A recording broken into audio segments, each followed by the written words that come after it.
One question that's been bogging everyone since the start of this Israel-Hamas conflict is this: what will happen in Gaza after the military operation is over?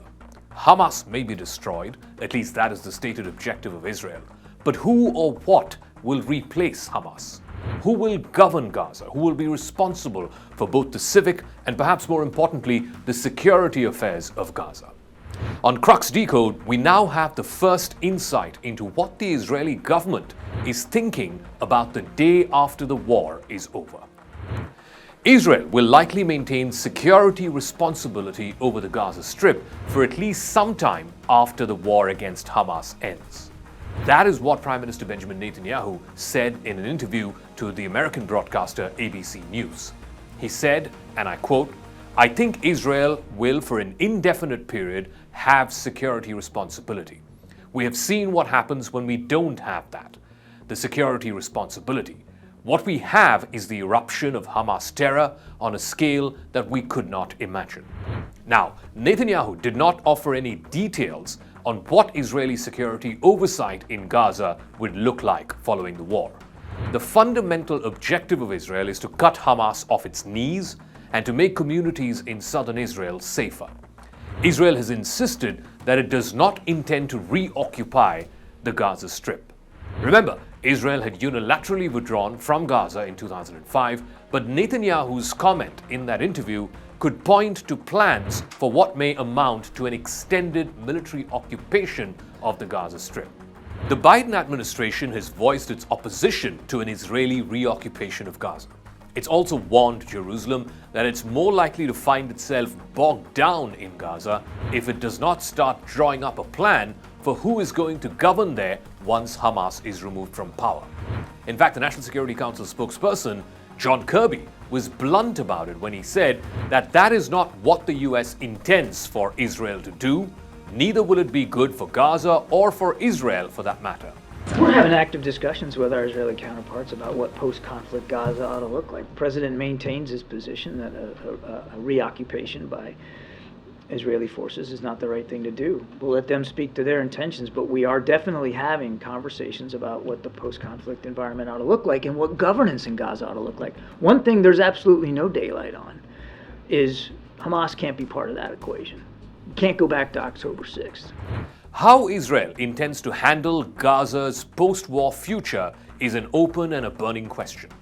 Israeli forces are pushing deeper into northern Gaza. They have managed to cut off the coastal strip into two, northern and southern Gaza.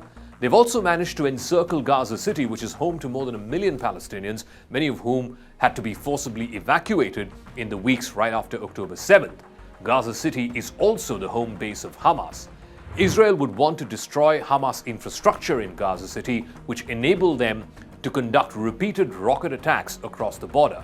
And that would mean, necessarily, ground occupation for some time at least.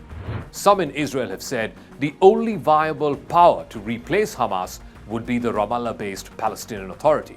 Others, though, have expressed their doubts because the PA is hugely unpopular in the West Bank itself, where it governs. Forget about its lack of popularity in Gaza.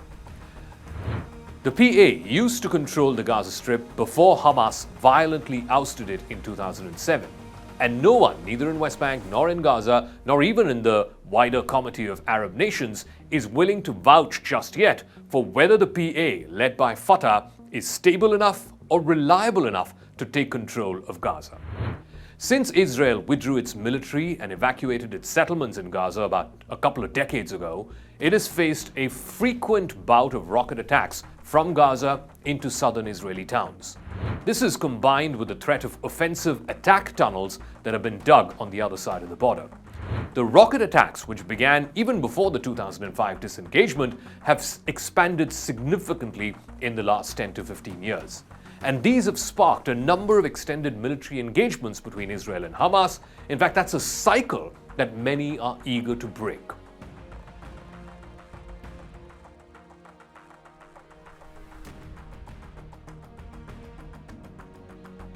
The problem for Netanyahu is that Israel's biggest ally, America, may not be on the same page on a post-war scenario in Gaza. The tentative US proposal is for a reformed Palestinian Authority, which is of course dominated by the secular party, the Fatah, to come back into Gaza. But that is a proposal that is rejected outright by Israel's right-wing parties, including in the current government. For instance, the Israeli Finance Minister, Bezalel Smotrich, in a weekend interview to Channel 12 in Israel, has rejected American advice to leave Gaza once this war ends. The day after, the most important thing is that there will be no Hamas in Gaza, he said, and there will be operational control by the Israeli Defense Forces for years. The objective is that no matter which entity takes responsibility for Gaza's civil affairs, Israel will be the one that has full security authority. The entirety of the Gaza Strip, particularly Gaza City, Israel wants it to be demilitarized. It wants to rid it of all the tunnels, the weapons, or even the ability to produce weapons. All goods that enter Gaza will be completely monitored by Israel, and Israeli security forces will be able to enter Gaza anytime, anywhere, and ensure the removal of any potential threat to Israel. That is the position taken not just by the finance minister in Netanyahu's government, but by many of the conservative members of his government, which by far is the most right-wing in Israel's history.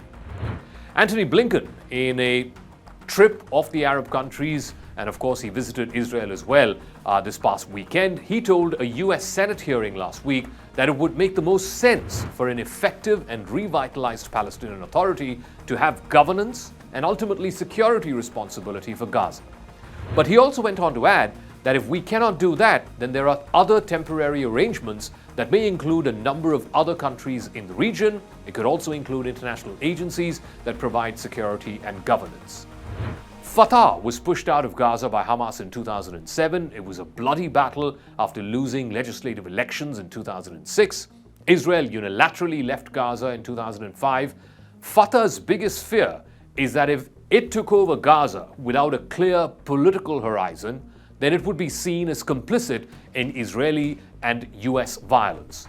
It would be seen once again as Israel's security subcontractor. The last time Israeli troops had a permanent security role inside Gaza, Israel's Prime Minister was Ariel Sharon. 20-odd Israeli settlements were scattered across the Gaza Strip. They were connected to Israel through a bypass road, and repeatedly, this was the scene of repeated terror attacks even after the withdrawal, but nothing of the scale that we saw on October the 7th. Israel retaliated too in the past, again, not of the scale that we're seeing right now. But one thing stands out. The story of Ariel Sharon's unilateral disengagement from Gaza in 2005 is an instructive one for today's Israeli leaders. Like Netanyahu, Sharon was also a right-wing prime minister, an ally of the settler population, and he was also hugely skeptical about the peace process with Hamas. As they say, history just goes around in circles.